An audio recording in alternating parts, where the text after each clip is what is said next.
Detecting lies in verbal responses. 1. Pay attention to the person's voice. A person's voice can be a good lie indicator.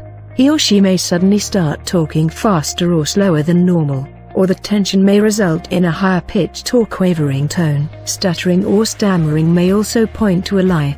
2.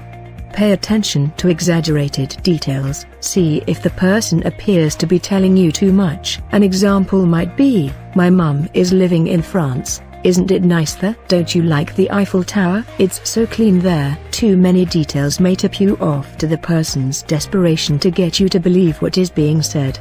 3.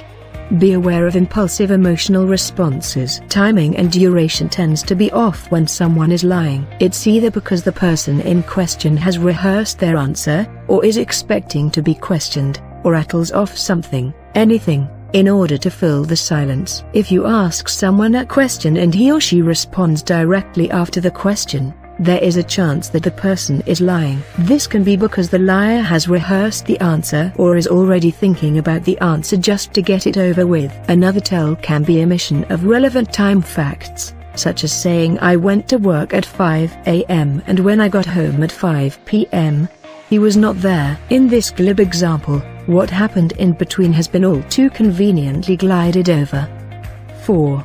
Pay close attention to the person's reaction to your questions. Someone who has told the truth doesn't feel much need to defend themselves, well, because they're telling the truth. Someone who hasn't told the truth needs to compensate for their lie by perhaps going on the offensive, deflecting, or another stalling tactic. A truthful person will often respond with even more detailed explanations to expressions of disbelief in his or her story. Someone aiming to deceive won't be ready to reveal much else but keeps repeating what has already been established. Listen for a subtle delay in responses to questions. An honest answer comes quickly from memory. Lies require a quick mental review of what they have told others to avoid inconsistency and to make up new details as needed. Note that when people look up to remember things, it does not necessarily mean that they're lying. This could just be a natural instinct. 5.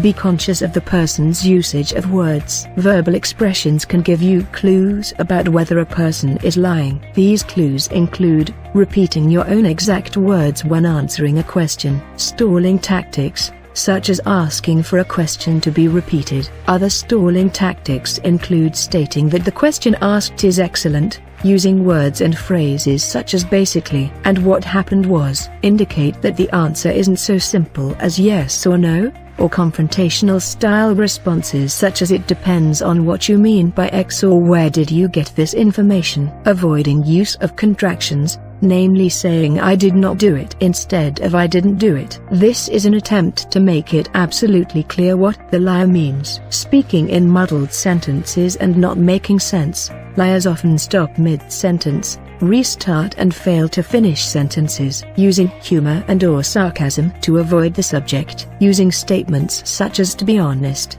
frankly, to be perfectly truthful, I was brought up to never lie," etc.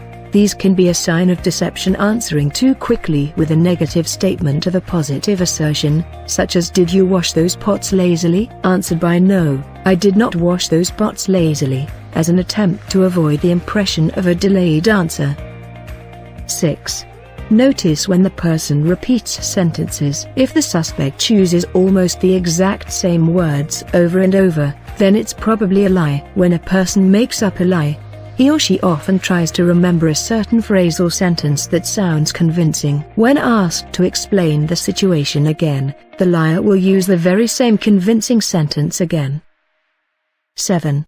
Notice the mid-sentence jump. The mid-sentence jump is when a clever liar tries to distract attention away from him or herself by interrupting themselves midstream and talking about something else. Someone might try to change the subject in this clever way. "I was going, hey, did you get a new haircut this weekend?" Be especially cautious of compliments from the subject in question. The liar knows that people respond well to compliments, giving him or her a chance to escape interrogation by complimenting someone. Be wary of someone who delivers a compliment out of the blue.